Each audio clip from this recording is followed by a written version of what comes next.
américaine. Ça marche aussi. Bien.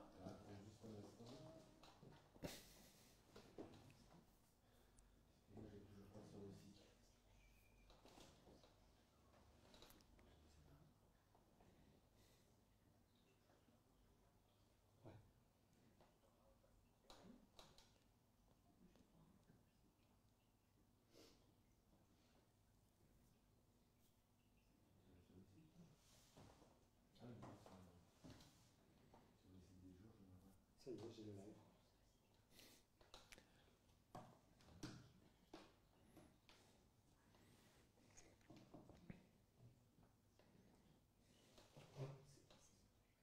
en live, bien sûr. Ouais, c'est bon.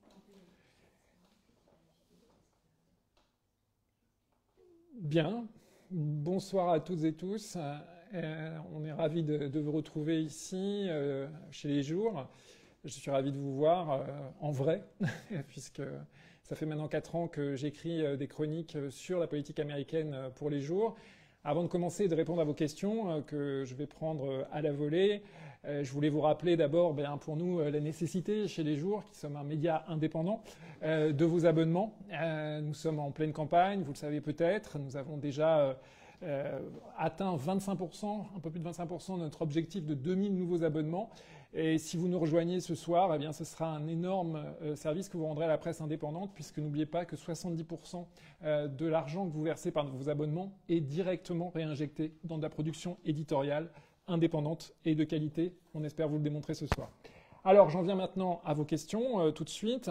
Je vais commencer par les questions de Jakes CL de Blue Sky, que je salue, et qui demande: est-il encore possible que le candidat démocrate soit remplacé? Et Myriam sur Twitter me posait la question: quelles alternatives dans ce cas-là à Joe Biden? Alors je crois qu'il faut sur cette question-là raison garder. Premièrement, Joe Biden n'a aucune intention pour l'instant, même suggérée, de se retirer de la course. Il est dans la tradition historique pour un président de se représenter aux États-Unis. C'est la logique des choses. Et d'ailleurs, pour les démocrates, on n'en parle pas assez, il y a un précédent historique qui, je crois, les dissuade de retirer Biden. C'est le précédent de Lyndon Johnson en 1968, qui, dans les années relativement récentes, a été le seul président à renoncer à se représenter parce qu'il était empêtré dans la guerre du Vietnam. Et il ne faut jamais oublier que cela a amené une procédure de désignation chaotique du candidat démocrate. Ça a finalement été le vice-président Johnson, Humphrey, et ça a surtout amené l'élection de Richard Nixon, dont on se souvient des méfaits sur la présidence, hein, souvenez-vous du Watergate, et les démocrates ont été vraiment, et pour très longtemps, échaudés par cette expérience. Donc, remplacer Biden, premièrement, il ne le souhaite pas pour l'instant. Deuxièmement, l'histoire ne plaide pas en cette faveur. Et troisièmement, si jamais, avant la convention, donc qui doit investir le candidat démocrate durant l'été, si Joe Biden se retirait, aujourd'hui, il n'y a plus le temps ni la place pour un autre candidat de monter, j'allais dire, une candidature alternative en primaire, et sans nul doute, ce serait alors Kamala Harris qui devrait porter l'étendard démocrate. Mais c'est aussi une des données du problème, Kamala Harris n'est pas actuellement plus populaire que Joe Biden. Si on regarde par exemple l'agrégateur de sondage 538, elle a tendance même à l'être moins quand sa popularité est mesurée. Voilà ce qu'on pouvait répondre sur cette question qui reste vraiment très virtuelle parce que Joe Biden a l'intention d'y aller. Alors, Catherine par mail, elle me dit, mais alors comment se fait-il que le camp démocrate n'ait pas remis en lice d'autres candidats? Ils attendent qu'ils soient tous septuagénaires ou mieux octogénaires. Alors, la question ne s'est pas exactement posée ainsi. Le fait est que les démocrates, comme Biden, ont voulu faire front commun derrière le président sortant, qui présente par ailleurs un bilan, il faut toujours le rappeler, en particulier économique, assez imposant. Aujourd'hui, on est quasiment au plein emploi aux États-Unis. L'inflation, même si elle a été forte, durant la deuxième et troisième année de mandat tend à décroître. Et Joe Biden a mené une politique de réinvestissement public massive qui semble porter ses fruits économiquement. Donc, comme Biden avait un excellent bilan, comme il voulait y aller, avec comme argument qu'il est le seul jusqu'à présent à avoir vaincu l'épouvantail Trump, eh bien, tous ceux qui auraient pu postuler, on pense au gouverneur de Californie, Gavin Newsom, on pense à la gouverneure du Michigan, Gretchen Whitmer, tous ces jeunes cinquantenaires ont décidé de se ranger derrière Joe Biden et de faire front commun contre l'ennemi Trump. Et donc, c'est ainsi que l'on se retrouve avec, certes, le président de loin le plus âgé. On rappelle qu'en novembre prochain, Joe Biden aura 82 ans. Et évidemment, et par conclusion logique, le président le plus âgé a cherché sa réélection. Alors, de manière plus anecdotique, Thomas, sur le groupe, me demande que devient Michael Flynn. S'entend-il toujours avec Trump? Pourrait-il être amené à jouer un rôle actif dans le futur? Alors, Michael Flynn, il faut resituer un tout petit peu. C'est un général qui avait accompagné les premiers pas de Trump en politique extérieure durant sa campagne en 2015-2016 et qui avait été récompensé lors de l'accession de Trump à la présidence en 2017 comme conseiller à la sécurité nationale, c'est-à-dire comme les yeux et les oreilles en matière de politique extérieure et de défense du président des États-Unis.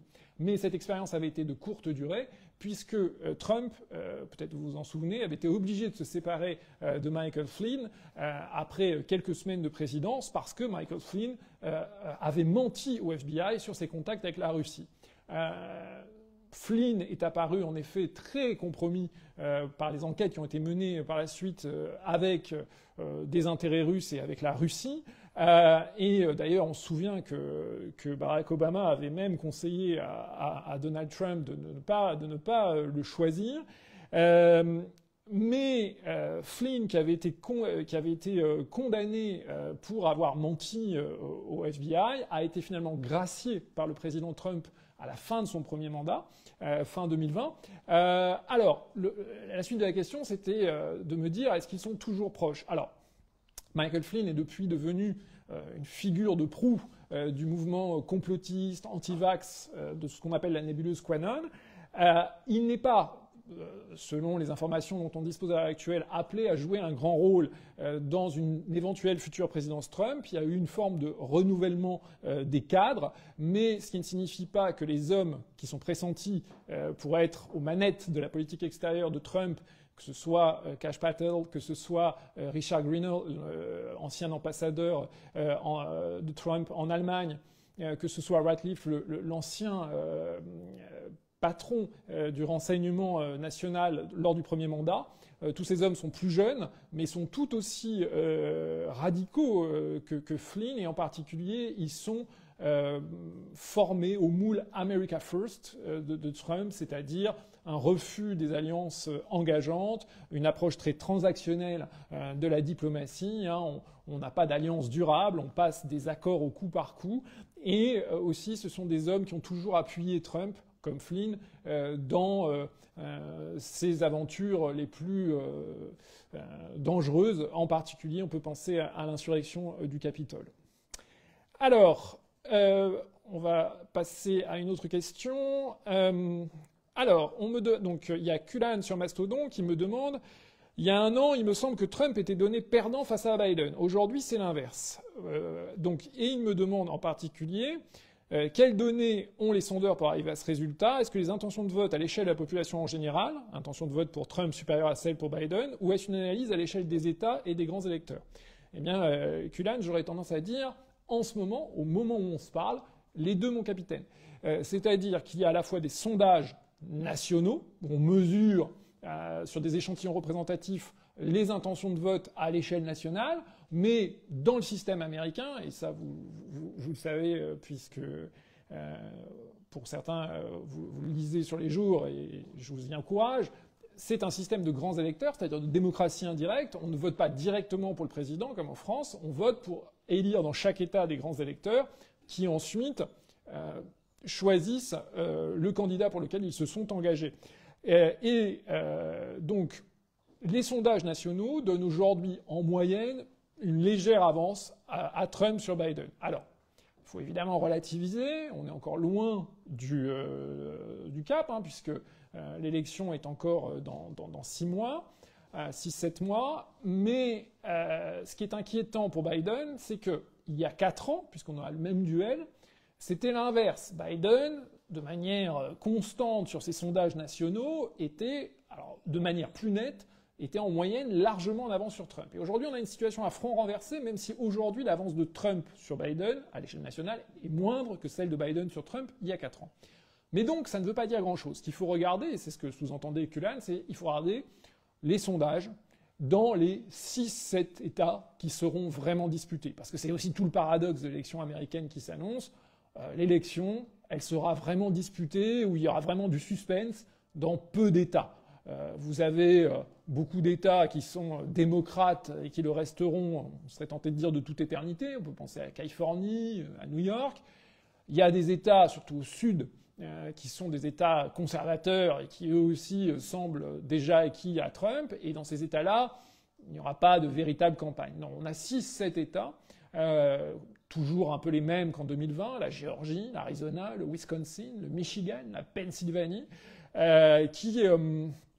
qui seront ces États disputés. Et là, ce qui est aussi inquiétant pour Biden aujourd'hui, c'est que des États qu'il avait repris à Trump en 2020, qu'il avait enlevé de la colonne Trump en 2020, on peut penser en particulier au Michigan et au Wisconsin, surtout au Michigan, aujourd'hui, les sondages, sondage après sondage, on voit Trump donner, alors ce ne sont que des sondages encore une fois, il faut être très prudent, mais on voit Trump donner légèrement en avance dans le Michigan vis-à-vis de Biden. Et ça, c'est très inquiétant pour Biden. Alors, il y a des causes locales. Au Michigan, par exemple, Biden est actuellement handicapé par la présence de la très forte minorité arabe-américaine des Américains originaires du Moyen-Orient, qui est très hostile à la politique menée par Biden sur Gaza.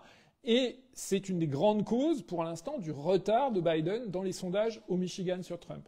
Mais clairement, on voit dans ces États décisifs, et aussi, par exemple, ce qui est très étonnant, dans un État comme la Géorgie, qu'on se souvient, ça a été la grande surprise de 2020, Biden avait réussi à faire basculer la Géorgie, traditionnellement conservatrice, dans le camp démocrate. Et bien là, dans les sondages, Trump a repris les devants en Géorgie, alors même que ça a été un des épicentres de la contestation de l'élection par Trump. On aurait pu penser que les électeurs auraient été choqués par les manœuvres, par les manigances de Trump. Eh bien, pas du tout.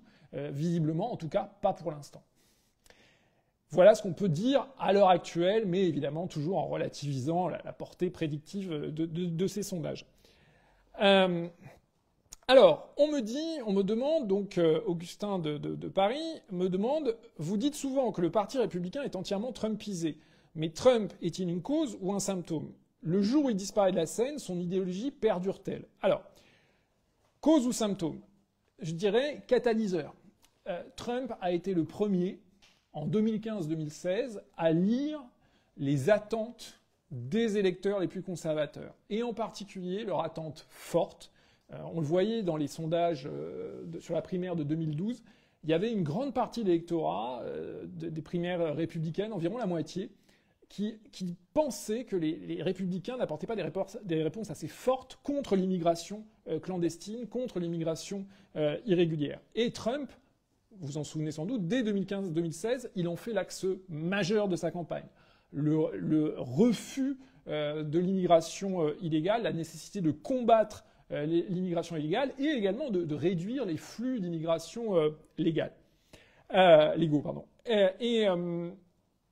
C'est par ce retour à ce qu'on appelle le nativisme, c'est-à-dire au refus de toute nouvelle immigration, et c'est aussi ce qu'il a mené une fois président, à une réduction très forte de l'immigration légale et un combat incarné par la construction si fameuse du mur sur la frontière américano-mexicaine, même si en fait ce mur était surtout constitué d'effets d'annonce, mais Trump a vraiment incarné ce nativisme qui a traversé l'histoire des États-Unis, ce refus de toute nouvelle immigration, et c'est aujourd'hui encore l'axe prioritaire de sa campagne. Il s'agit, Trump le répète discours après discours, de défendre à la frontière l'identité américaine en refusant ces nouveaux arrivants. Et alors que jusqu'à Trump, le Parti républicain était un parti, ça peut surprendre, mais plutôt ouvert sur l'immigration. On se souvient des grandes régularisations de sans-papiers menées par Ronald Reagan dans les années 1980. Eh bien, il a totalement renversé ce logiciel idéologique et il a fait donc du Parti républicain un parti nationaliste, nativiste, avec une dimension identitaire blanche très forte. Alors évidemment, quand je dis que le Parti républicain s'est trumpisé, ça ne veut pas dire que tous les républicains sont sur cette ligne-là. Bien sûr que non. On voit qu'il y a des nuances. On l'a vu par exemple ces derniers jours. Je vous renvoie à l'article de ce soir sur les jours. On l'a vu avec Nikki Haley. Mais quand je dis le Parti républicain, c'est vraiment aujourd'hui, en 2024, la structure du Parti républicain. Pas plus tard qu'aujourd'hui, on a appris que la présidente du comité directeur du Parti républicain, du RNC, Ronna McDaniel, passe la main et démissionnera le 8 mars prochain pour laisser la place, selon toute vraisemblance, à une direction choisie par Donald Trump lui-même, une direction dans laquelle on comptera comme co-directrice sa propre fille. Donc, comment mieux incarner l'identification aujourd'hui totale entre le Parti républicain comme structure de pouvoir et Trump. Bon, c'est surtout ça qu'il faut retenir. Alors, évidemment, et c'était la fin de la question d'Augustin, est-ce que c'est appelé à durer ? Alors, chez les jours, pas de pronostic, on laisse ça à nos amis turfistes, mais il faut quand même voir, et c'est ce qui est frappant aujourd'hui, c'est que Trump, et c'est la grande différence entre 2024 et 2016, Trump, et on l'a vu en Caroline du Sud, est le candidat des élus, des cadres du parti. Alors qu'en 2016, c'est un outsider qui conquiert le parti de l'extérieur et qui doit d'ailleurs attendre très longtemps pour avoir, par exemple, son premier aliment de sénateur. On l'a oublié aujourd'hui, mais son premier aliment de sénateur, c'est le sénateur d'Alabama, Sessions, qui n'était pas le plus connu du lot et qui arrive quand même relativement tardivement, fin février 2016 dans mon souvenir, dans la campagne des primaires. Aujourd'hui, on a plus de la moitié du groupe républicain au Sénat qui a déjà apporté son soutien, et un soutien enthousiaste, à Donald Trump. Le parti est derrière lui, les élus sont derrière lui. En ce sens, on peut penser que même si malheur devait arriver à Trump, il a quand même durablement converti la structure à ses idées. Alors, question de Kili sur Facebook. Donc, bonsoir Kili. Quelles seraient les conséquences de la victoire de Donald Trump sur l'échiquier international, guerre en Ukraine, conflit israélo-palestinien? Alors la réponse est assez simple. Sur le conflit ukrainien, et c'est de plus en plus vrai, je serais tenté de dire, Donald Trump, conformément à sa doctrine isolationniste de retour aux priorités strictement nationales, qu'on résume sous le nom d'America First, Donald Trump est partisan d'un arrêt immédiat des hostilités en Ukraine, et il s'est vanté à plusieurs reprises de pouvoir négocier très très vite une paix, ce qui évidemment, dans l'état actuel des choses, voudrait dire une paix très favorable aux intérêts russes.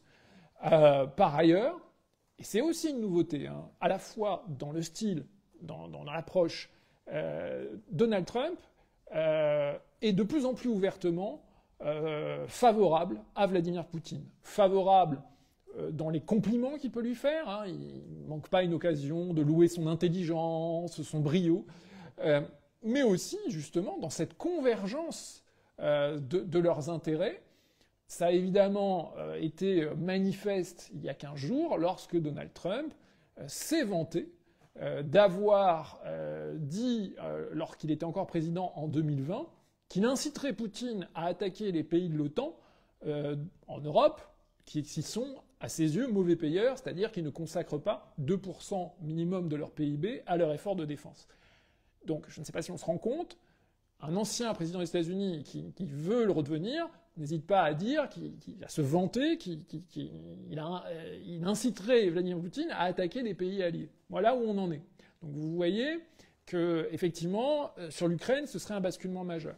Sur le conflit israélo-palestinien, également, Donald Trump, il faut s'en souvenir, a mené une politique unilatéralement favorable à la droite du Likoud en Israël, une politique de soutien éperdu à Netanyahou, avec comme symbole, on s'en rappelle lors de son premier mandat, double symbole je dirais, l'installation de l'ambassade américaine à Jérusalem, reconnaissant donc de facto le statut de capitale de Jérusalem dans l'État hébreu. Et par ailleurs, même si c'est passé plus inaperçu, et si ça vient il y a quelques jours d'être renversé par Anthony Blinken, le secrétaire d'État de Biden, l'administration Trump avait cessé de déclarer les colonisations israéliennes, les colonies israéliennes en Cisjordanie comme un obstacle au processus de paix. Donc, on voit bien que Trump avait mené une politique vraiment de soutien absolu à Netanyahou et à ses objectifs en Israël. Et on peut supposer, rien ne laisse en tout cas supposer le contraire, s'il revenait au pouvoir, on se retrouverait dans la même circonstance. Alors, question de Mathieu Cara sur Facebook. Bonsoir Mathieu. Mathieu me demande, n'y a-t-il pas un risque, si Joe Biden l'emporte, que Trump aille plus loin qu'il y a 4 ans? On ne va pas, encore une fois, faire de politique fiction. Ce qui est certain, c'est que Donald Trump, premièrement, n'a toujours pas reconnu sa défaite d'il y a 4 ans. Bon. Pour lui, il n'a pas perdu il y a 4 ans, l'élection lui a toujours été volée. Ce qui est quand même déjà relativement incroyable si on pense à tout ce qui lui a été intenté comme poursuite judiciaire, tout ce qui a été soulevé par la commission d'enquête parlementaire, par exemple sur l'insurrection du Capitole. Bon, il n'a toujours pas reconnu.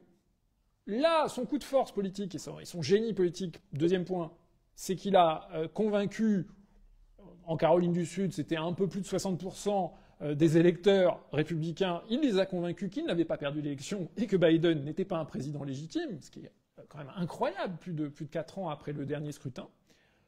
Et de façon très claire, et c'est vraiment la réponse que je peux faire à l'heure actuelle, il est évident que Donald Trump refusera toute défaite aux urnes, il le laisse déjà entendre, et évidemment, ça ajoute, dans un climat déjà délétère entre les deux partis, un élément d'incertitude et on peut même dire d'angoisse par rapport à ce qui pourrait survenir, avec en plus, il y a eu un très bel article du USA Today ce week-end là-dessus, il faut bien mesurer l'épuisement de ceux qui, dans chaque État, les assesseurs de vote, il faut vous rappeler qu'aux États-Unis, les élections sont organisées dans chaque État, par des employés locaux, des employés d'État et des élus qui organisent l'élection, qui organisent le vote, et qui subissent depuis des mois et des années du harcèlement en ligne, qui ont une pression incroyable avec la montée de ce négationnisme électoral du côté républicain. Et il y a un épuisement de ces assesseurs de vote, de ces chevilles ouvrières de la démocratie qu'il ne faut pas négliger non plus à l'avenir.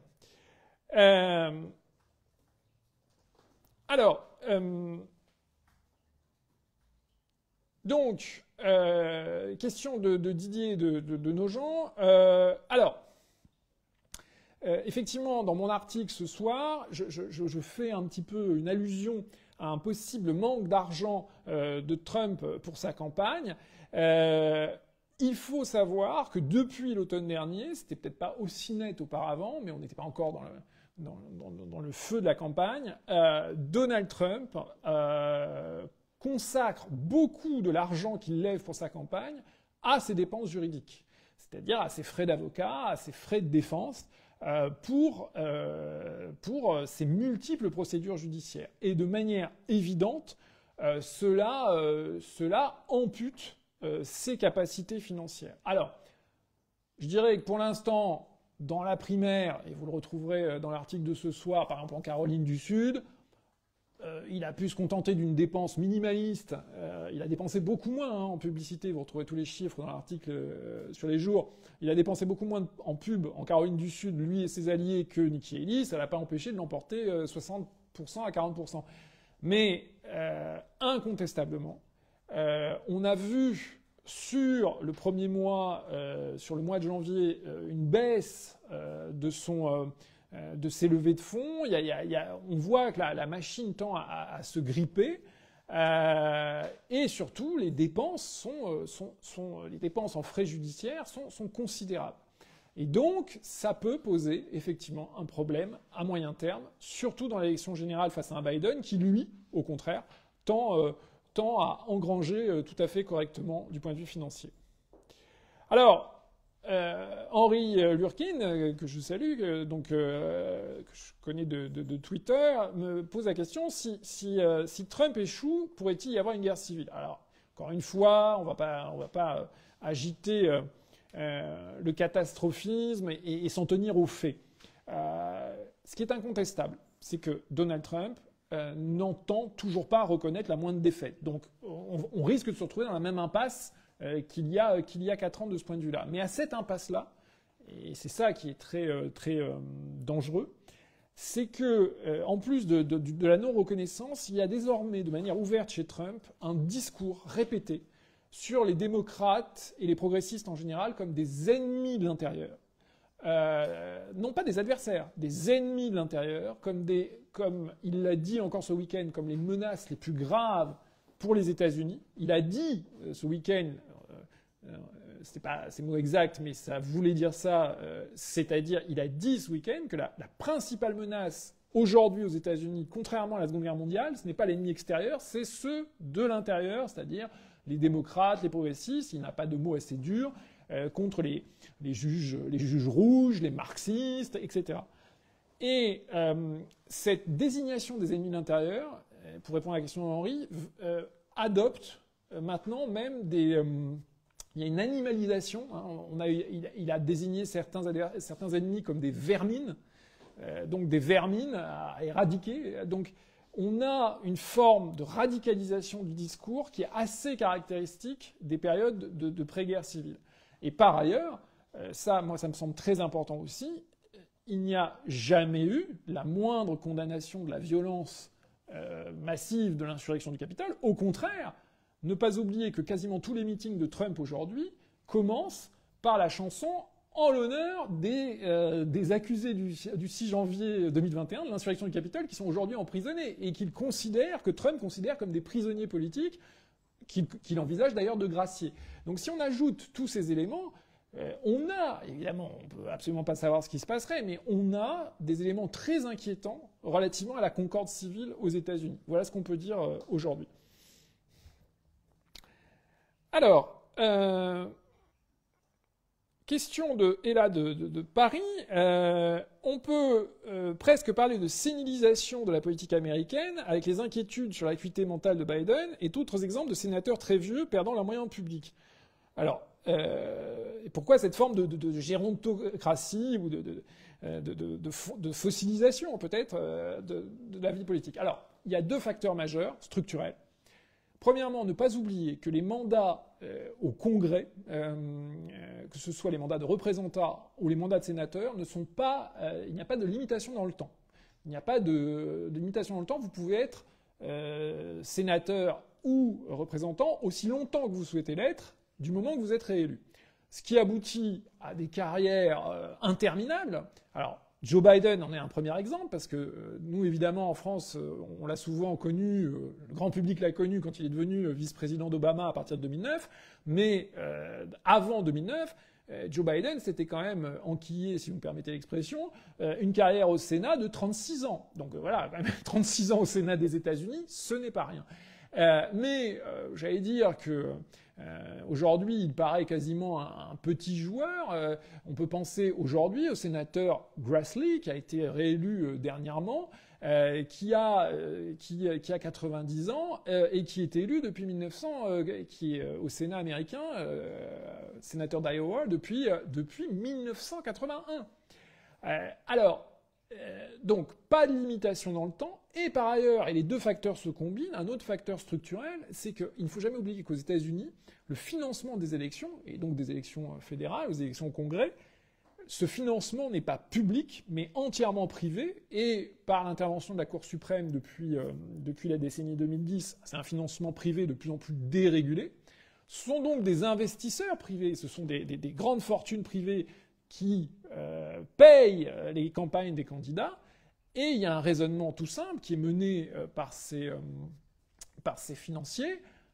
Il vaut mieux miser sur un élu qu'on connaît, dont on connaît peut-être les limites, mais dont on connaît aussi les qualités et dont on sait qu'il pourra, le moment venu, renvoyer l'ascenseur, plutôt que de miser sur la jeunesse, des gens inexpérimentés ou peut-être moins malléables. Et c'est ce qui fait que les élections récentes au Congrès ont vu parfois des primaires, alors que les primaires ont été créées justement pour encourager ce renouvellement, n'aboutir à aucune victoire d'un candidat non sortant sur un sortant. Alors ça reste l'exception, mais on voit donc un non-renouvellement qui s'accroît et qui aboutit à cette gérontocratie, puisque on peut rester aussi longtemps qu'on le désire, et en plus, on a des financiers qui misent toujours plutôt la sécurité. Donc les deux se combinent pour aboutir à ces carrières interminables. Alors, question suivante. Donc Paul, par mail, me demande, les swing states de 2020 seront-ils les mêmes cette année ? Oui, je le disais tout à l'heure, on part sur exactement les mêmes swing states, donc vraiment, j'allais dire, les trois qui étaient déjà au cœur du jeu en 2016, qui l'ont été de nouveau en 2020, c'est les trois que Trump avait pris en 2016 aux démocrates, que Biden a fait revenir en 2020, donc Wisconsin, Michigan, Pennsylvanie, à suivre en priorité.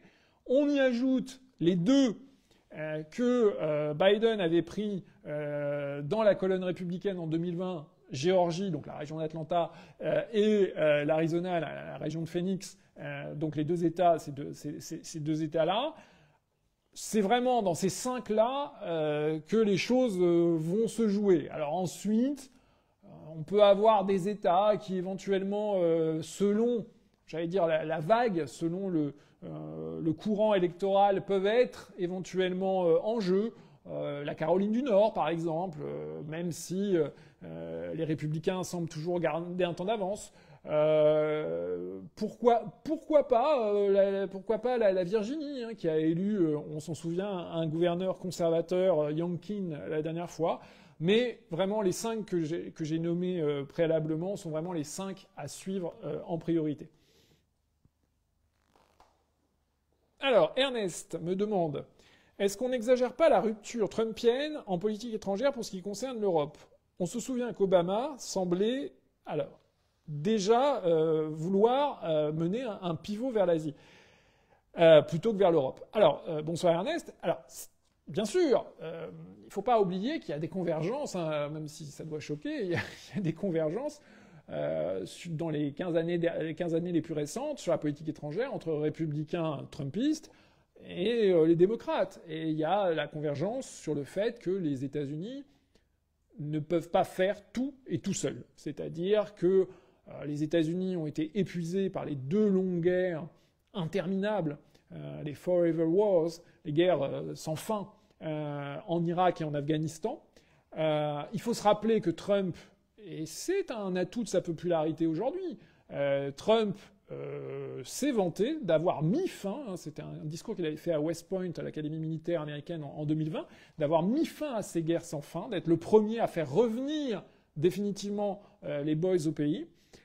Mais donc il y a une grande différence, c'est que oui, on peut être d'accord sur l'analyse, les États-Unis ne peuvent plus, pendant des années, mener sur plusieurs théâtres d'opérations, de très longues opérations extérieures, avec des buts pas toujours très bien reliés aux intérêts nationaux.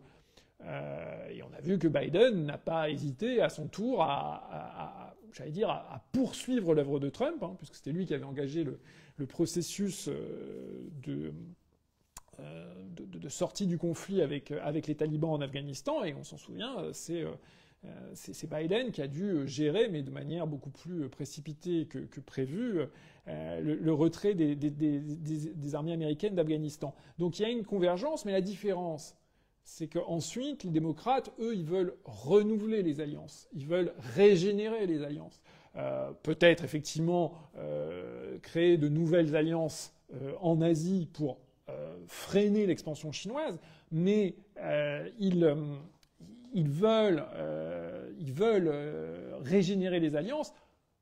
Trump, et surtout le Trump de 2024, celui qui nous intéresse, lui, Trump, il n'a aucun intérêt pour les alliances. Ce qui l'intéresse, c'est celui qui lui offrira le plus dans une approche transactionnelle. C'est qu'est-ce que tu me donnes et qu'est-ce que je peux te donner en échange.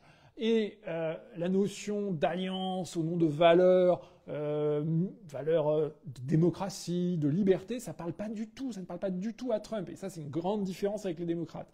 Donc, bien sûr, il peut y avoir des convergences dans l'analyse, mais ça aboutit à des politiques étrangères qui sont quand même très différentes. Alors, ensuite...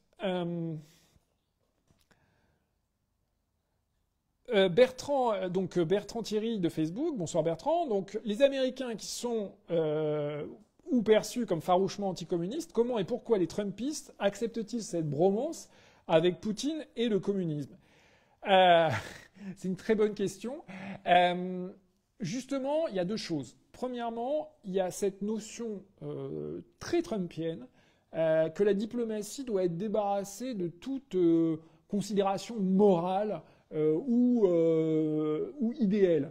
La diplomatie, pour Trump, ce sont des rapports de force, ce sont aussi des rapports d'homme à homme, hein, on se souvient de son rapport si particulier avec le dictateur nord-coréen, ce sont des rapports d'homme à homme, des rapports de force et transactionnels. On essaye de passer sans arrêt, vous savez que c'est le grand thème de Trump, on passe des deals, hein, on passe des deals sans arrêt. Bon. Eh bien, pour Trump, il n'y a donc pas de choc. Poutine, pour lui, c'est un homme fort, il l'a déjà dit, c'est un homme fort qui a su se faire respecter dans son pays. Eh bien, va pour Poutine, puisqu'on doit, de toute façon, vivre avec la Russie. Alors évidemment, ça choque beaucoup les républicains qui avaient été formés au temps de la guerre froide et pour qui la Russie, qu'elle soit soviétique ou non, était l'ennemi avec un grand E. Mais ces républicains de guerre froide, comme tous ceux qui, comme moi, ont vécu la guerre froide, ils ont l'inconvénient de vieillir hein, et de disparaître pour les plus âgés. Et donc, on a une nouvelle génération de républicains qui émerge, qui est beaucoup moins hostile à la Russie par cet abandon, en fait, de la posture morale impliquée dans la diplomatie. Alors, question suivante de Christophe Panzer sur Facebook. Bonsoir Christophe. Quand saurons-nous le statut d'immunité que lui accorderait la Cour suprême? Alors, on ne sait toujours pas pour l'instant, hein, c'est pas encore fixé. On devrait être, comme ça je fais les deux questions Cour suprême en même temps. La Cour suprême a entendu les différentes parties sur l'appel de Trump relatif à sa disqualification, vous vous en souvenez, dans 2 États, par la Cour suprême du Colorado et par la secrétaire d'État du Maine au nom du 14e amendement de la Constitution. Dans ce dossier, donc là, on attend la décision de la Cour suprême qui doit statuer de manière assez urgente, sans doute, je pense, avant début mars, peut-être cette semaine d'ailleurs, ou la semaine prochaine, mais les voies de la Cour suprême sont toujours impénétrables. D'après ce qui s'est passé lors de l'audience, il apparaît très vraisemblable que la Cour suprême donnera raison à Trump, sauf surprise hein, évidemment, mais si on se fie aux questions qu'ont posées les juges, aux avocats, quand même, tous les observateurs convergent pour dire qu'il serait très étonnant que la Cour suprême maintienne cette disqualification de Trump des primaires au Colorado et au Maine. En ce qui concerne, pour revenir à la question de Christophe, en ce qui concerne l'appel sur l'immunité, pour l'instant, on ne sait toujours pas si la Cour suprême acceptera même d'étudier ce cas pour une bonne et simple raison. C'est qu'il faut savoir quand même que les deux premiers échelons de juridiction ont tranché de manière très nette contre Trump, parce que sa requête paraît complètement abracadabrantesque en termes de droit constitutionnel américain. Donc, à voir. Là aussi, ne pas oublier que la Cour suprême peut décliner d'étudier le cas. Alors, Matteo, qui n'y va pas par quatre chemins, mais c'est bien. Question franche de Matteo. Que se passerait-il, bonsoir Matteo, que se passerait-il si Joe Biden mourait dans les semaines qui viennent, ou du moins s'il était dans l'incapacité d'être candidat, ce qui évidemment, on ne lui souhaite pas au jour, nous sommes dans la bienveillance. Alors, c'est pour ça qu'il faut vous abonner. Donc, si Joe Biden donc, avait un accident qui l'incapacitait, ou bien si une tragédie devait survenir, dans les semaines qui viennent, Kamala Harris deviendrait présidente, de toute façon, c'est elle qui le remplacerait, que ce soit en cas d'incapacité par le 25e amendement, ou si malheureusement, évidemment, on ne souhaite vraiment pas, si un décès devait survenir, Kamala Harris le remplacerait, et elle deviendrait dès lors la candidate naturelle des démocrates, et il faudrait que le parti simplement s'organise pour que les délégués déjà gagnés par Biden puissent se reporter sur Kamala Harris. Alors ça nécessiterait sans doute un petit changement de règles, mais enfin rien d'insurmontable. Voilà ce qui se passerait. Et ce qui est très intéressant, et je crois que ce n'est pas un hasard, après la répétition des gaffes de Joe Biden, qui a vraiment fait une semaine très difficile il y a 15 jours, vous vous en souvenez, confondant Emmanuel Macron, François Mitterrand, la France et l'Allemagne, Helmut Kohl et Angela Merkel, enfin bref, de grosses confusions. Kamala Harris, en service commandé, je dirais, a fait une interview au Wall Street Journal dans laquelle elle déclarait, et c'était quand même la première fois qu'elle le disait aussi nettement, qu'elle était prête à servir, qu'elle était... qu'elle avait maintenant l'expérience de 4 années de vice-présidence, qu'elle était prête, et donc elle a voulu aussi rassurer, la relève est prête, elle est prête en cas de malheur. Donc voilà, ce serait place à Kamala si jamais un malheur devait arriver à Joe Biden.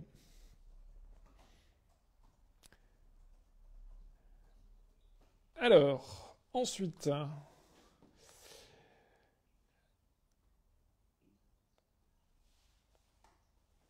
Alors, Raphaël me dit, oui, mais Kamala Harris a-t-elle les épaules? Alors là, c'est un jugement de valeur, on va pas faire de jugement de valeur. Kamala Harris a tout à fait, j'allais dire, les credentials, c'est-à-dire elle a l'expérience et les titres, elle a été sénatrice du plus grand État américain, sénatrice de Californie, elle a fait une carrière extrêmement brillante au préalable, elle a été procureure générale de l'État de Californie. C'est une femme qui a beaucoup de punch, en particulier on s'en souvient lorsqu'elle était au Sénat, lors de certaines auditions sénatoriales, son passé de procureur lui servait beaucoup, elle était très directe et très impressionnante dans sa façon de questionner parfois les témoins.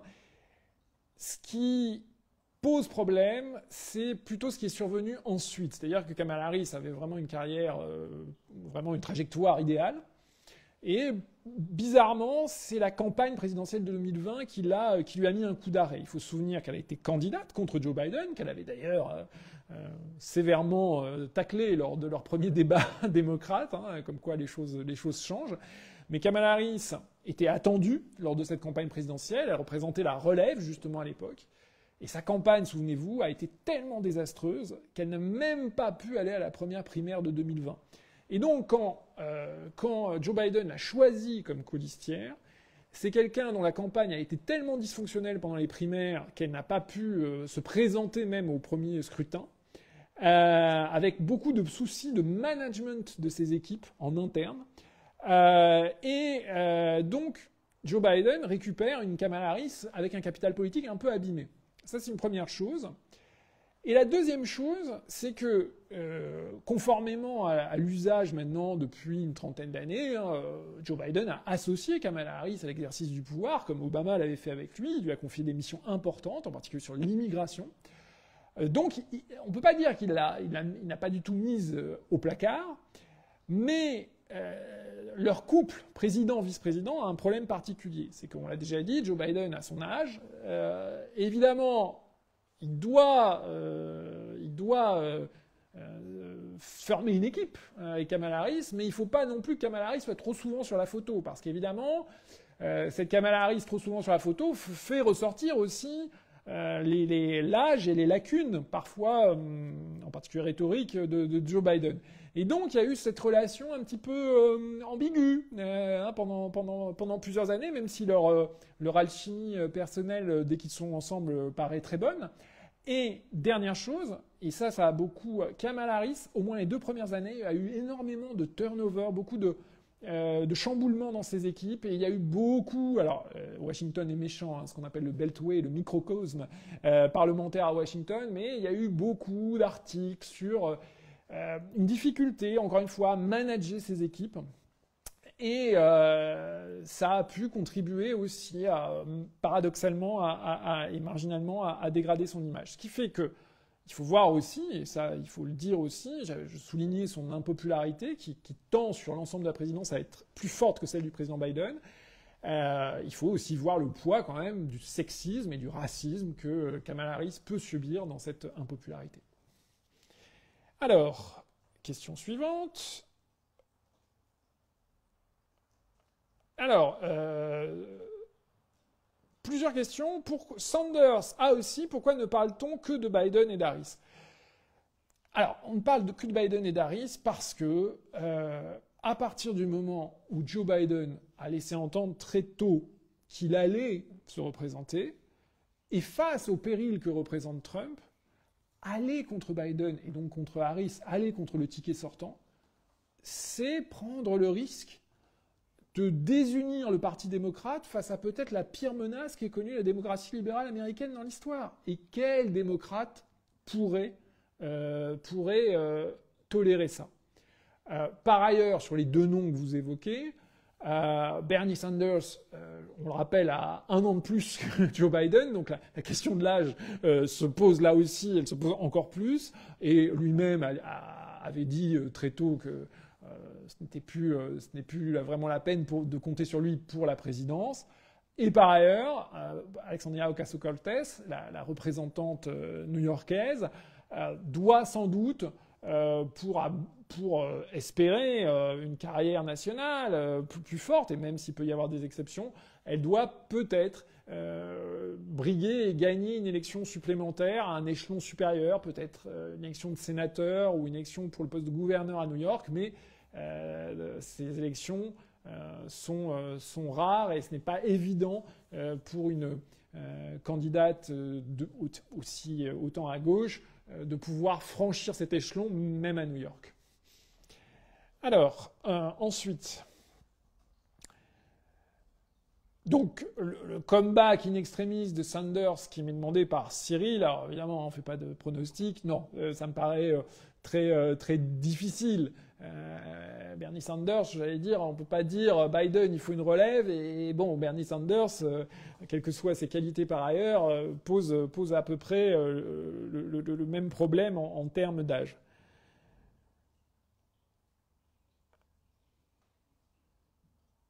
Alors,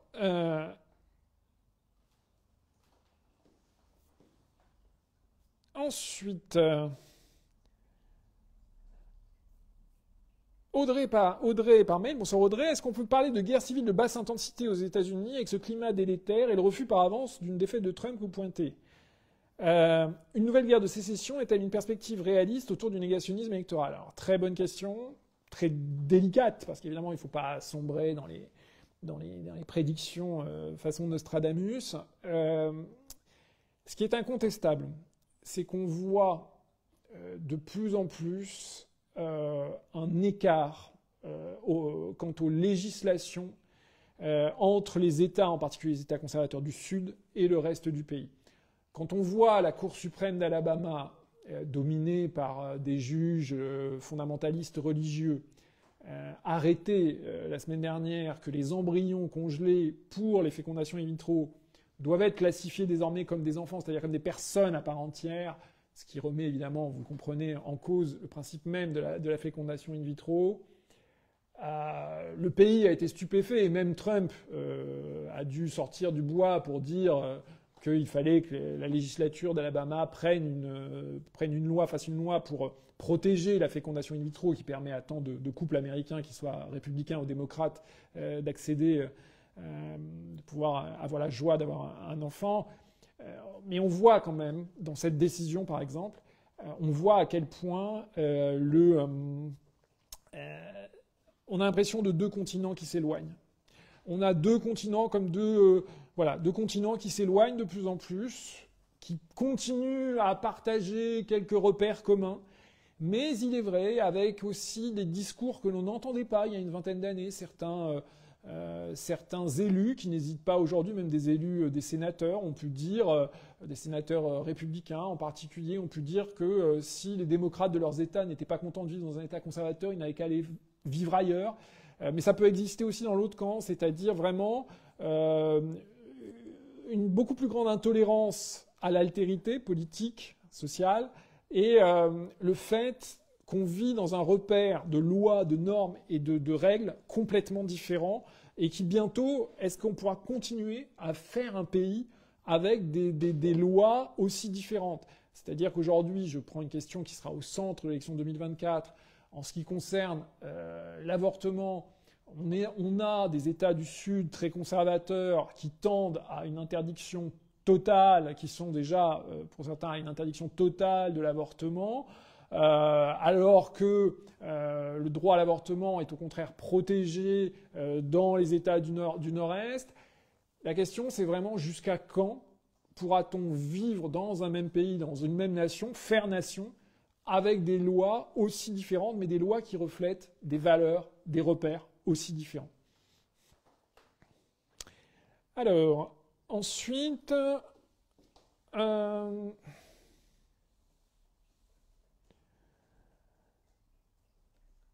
alors, question de Marianne. Si je comprends bien, on part avec deux vieux mâles blancs et on pourrait se retrouver avec deux femmes, dont une racisée. Alors, effectivement, je réponds à la question de Marianne. Marianne, bonsoir déjà, et vous faites l'hypothèse que Donald Trump choisirait une colistière. C'est effectivement ce qui lui est très fortement conseillé par beaucoup de personnes dans son entourage et dans le Parti républicain, mais rien ne dit pour l'instant que Donald Trump choisira une femme comme colistière. Alors effectivement, il y a deux femmes qui sont très bien placées. C'est la représentante de New York, c'est un peu le contrepoint de l'État de New York, Elise Stefanik, qui est devenue l'une des principales avocates avec une grande verve de Donald Trump, et dans un registre plus traditionnel, plus conservatrice aussi, la gouverneure donc du Dakota du Sud, Kristi Noem, qui elle est vraiment un emblème même de la révolution nationale conservatrice trumpienne par son parcours, par ses politiques. Donc effectivement, ces deux femmes, Noem comme Stefanik, sont incontestablement, Trump joue beaucoup là-dessus, sur le suspense, sur la désignation, dans ses choix possibles, mais rien ne dit qu'il choisira une femme. Ces derniers jours, mais c'était aussi l'effet de la primaire de Caroline du Sud, on en parle dans le papier ce soir sur les jours, le sénateur africain-américain conservateur de Caroline du Sud, Tim Scott, a vu ses actions, j'allais dire, remonter. Il s'est beaucoup placé auprès de Trump, et évidemment, ça pourrait être aussi très intéressant pour Trump pour élargir son audience auprès de la minorité africaine-américaine, ce dont il se vante beaucoup, de choisir Tim Scott.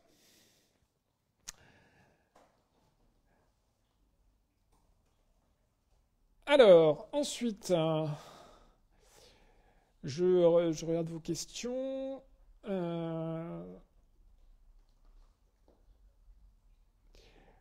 Alors, quid de Taylor Swift et du complot qui l'entoure? Alors sur question de Valérie, donc bonsoir Valérie. Donc si vous me suivez régulièrement sur les jours et éventuellement sur Twitter, vous savez que Taylor Swift n'est pas mon fort parce que question de génération, je n'ai pas beaucoup de billes sur Taylor Swift. Je peux que vous recommander l'excellent article qu'a consacré ma collègue Elsa Grassi, qui est elle une spécialiste de la culture pop américaine, professeure à Strasbourg sur vous trouvez cet article sur The Conversation en accès libre. Mais je peux parler du complotisme, ça m'intéresse plus. Le complotisme, effectivement, sur Taylor Swift, alors, le complot, c'est que des têtes d'affiche républicaines, mais vraiment de la droite trumpienne la plus pure, en particulier l'entrepreneur Vivek Ramaswamy, qui s'est fait connaître par sa candidature à la primaire comme une sorte de mini-Trump au carré, hein, encore plus radical, avec des propositions encore plus insensées. Bien lui, il a porté l'idée que la victoire des Kansas City Chiefs au Super Bowl était arrangée pour permettre à Taylor Swift, qui, vous le savez peut-être, vit une relation sentimentale avec un des joueurs stars, Kelsey, des Kansas City Chiefs, pour permettre à Taylor Swift d'appeler à voter Biden en lui donnant une caisse de résonance. Voilà, c'était ça, je résume la teneur du complot. Ce que ça nous montre, c'est que depuis l'insurrection du Capitole et le négationnisme électoral, avec en plus les suites de la crise Covid, le Trumpisme s'est inspiré très fortement de la matrice de la matrice complotiste, qui est omniprésente maintenant dans le discours républicain trumpien. Si on caricaturait, on serait tenté de dire c'est un peu un jour un complot. C'est vraiment caractéristique de ce refus obstiné, là ce qui nous intéresse, de tout consensus, de tout pont avec le camp d'en face. Le camp d'en face est un ennemi à combattre, à abattre, et qui de toute façon ne peut monter que des scénarios très tordus pour vous faire la même chose que lui, ce que vous voulez lui faire. Donc, on voit comment le complotisme est devenu l'ordinaire du discours républicain traditionnel à travers de cet exemple de Taylor Swift.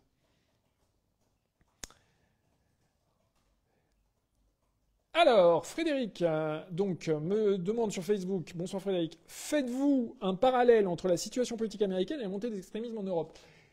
Eh bien, tout ce qu'on peut dire, et ça c'est vraiment très marquant dans ce début de campagne 2024, c'est que chez Trump et les Républicains, il y a la revendication d'une filiation, d'un compagnonnage avec Viktor Orban, le dirigeant hongrois, en particulier sur toutes les thématiques de lutte contre ce que eux appellent le peril woke, c'est-à-dire la défense des droits trans, homosexuels, des droits gays. Et tout ça, c'est vraiment l'ennemi principal pour Trump. Trump, justement, quand je parlais tout à l'heure de l'ennemi de l'intérieur, il fait souvent allusion à cette dimension dite wokiste.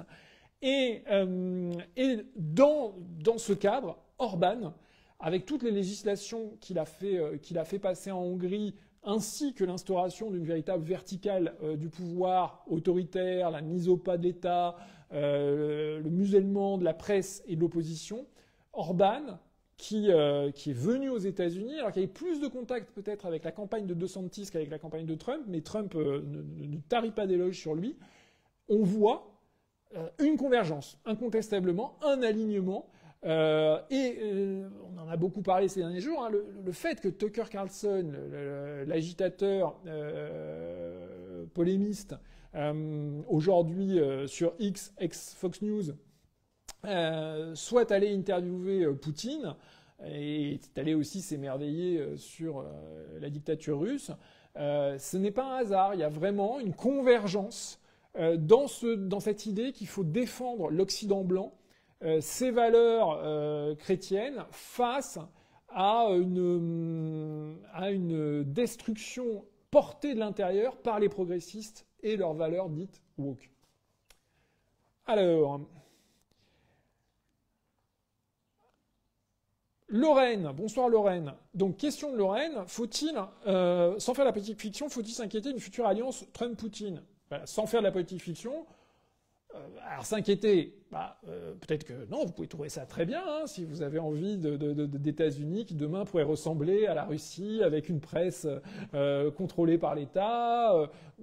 On essaye de, enfin, il faut toujours être dans l'analyse. Hein, vous pouvez trouver ça bien, mais si la démocratie libérale, si on aime la démocratie libérale, la séparation des pouvoirs, la liberté d'expression, le respect des droits fondamentaux.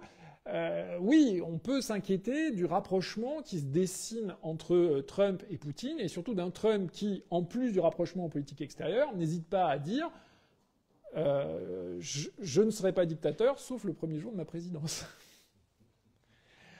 Bien, eh bien, je crois que c'est sur cette question qu'on va terminer. J'espère que ça vous a plu. Moi, c'était très bien. Je vous rappelle, vraiment, si ça vous a plu, allez lire les articles. Je sais, il faut s'abonner. Je sais, c'est dur pour tout le monde. Mais n'oubliez pas, c'est 1 € le premier mois. Vous pouvez vous rétracter. C'est-à-dire que si ça vous plaît pas et que vous dites oh là, il est encore plus nul à l'écrit qu'à l'oral, vous pouvez vous résilier dès le premier jour en 2 clics. Hein. Nous, c'est pas comme certains confrères que l'on ne citera pas parce qu'on est fraternels au jour. Mais vous pouvez résilier en 2 clics. Donc vous essayez pour 1 €. Ça vous plaît pas, vous repartez. Ça vous plaît, vous restez. 1 €. On a aussi des tarifs allégés pour ceux qui sont vraiment aussi dans la galère parce qu'on essaye de penser à ça. Donc, abonnez-vous. Ça vous permet d'avoir une presse, on l'espère, indépendante et de qualité. On espère vous en avoir donné un exemple ce soir. Et donc, voilà. Et bien, j'espère vous retrouver nombreux sur lesjours.fr. Et je vous dis à très bientôt. Au revoir.